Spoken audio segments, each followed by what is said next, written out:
This is Bob Johnson's Computer Stuff, and I am about to do a repair on a Lind auto adapter, part number 1555-655, I believe. But this should work for most any similar form auto adapter. This power port right here, you can see the one inside is bad. It's a flathead screwdriver. Push hard on the crack between the top plate and the base. Once you get it the whole way around, you can usually pop it off. There you can see it from the inside.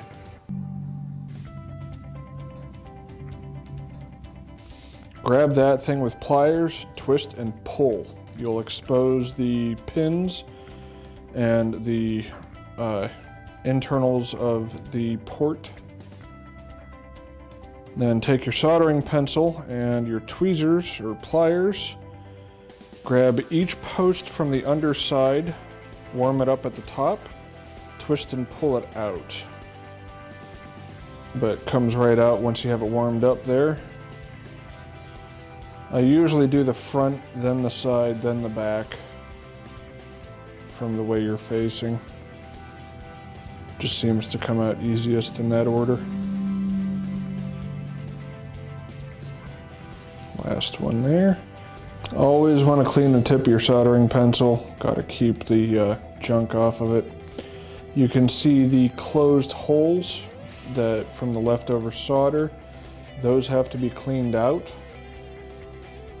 There's different ways you can do it. They have solder removal tools or solder suckers. Me, I just warm it up, bang it on a table.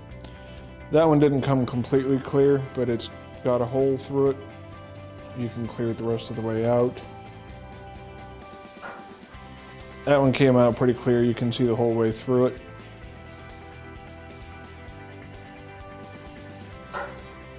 And that one came out pretty clear too.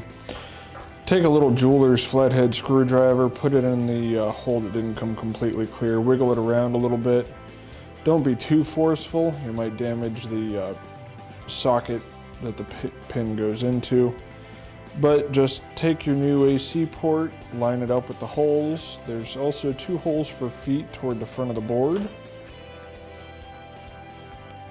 Once you get it shoved up in there, it is supposed to rest against the circuit board and be flush against it the whole way.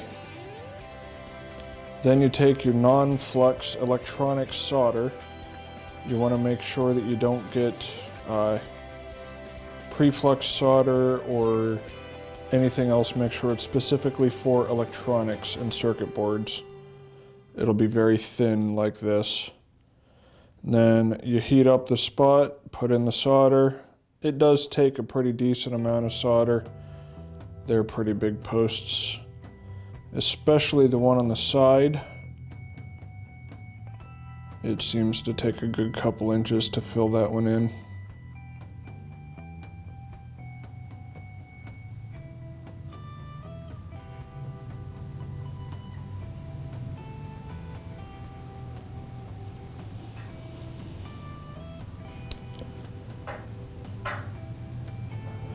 And then take your top. I left that one a little crooked on there, but it works fine. Match up the shape. There's feet on all sides but one.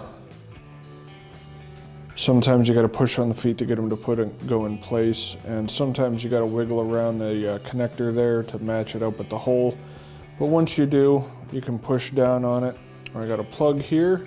And there the light comes on, so it's working good. If you want to test it further, plug it into a laptop and make sure it charges. This is Bob Johnson's Computers. Any question, comment below. Our phone number is on our website. You can call us anytime we're open.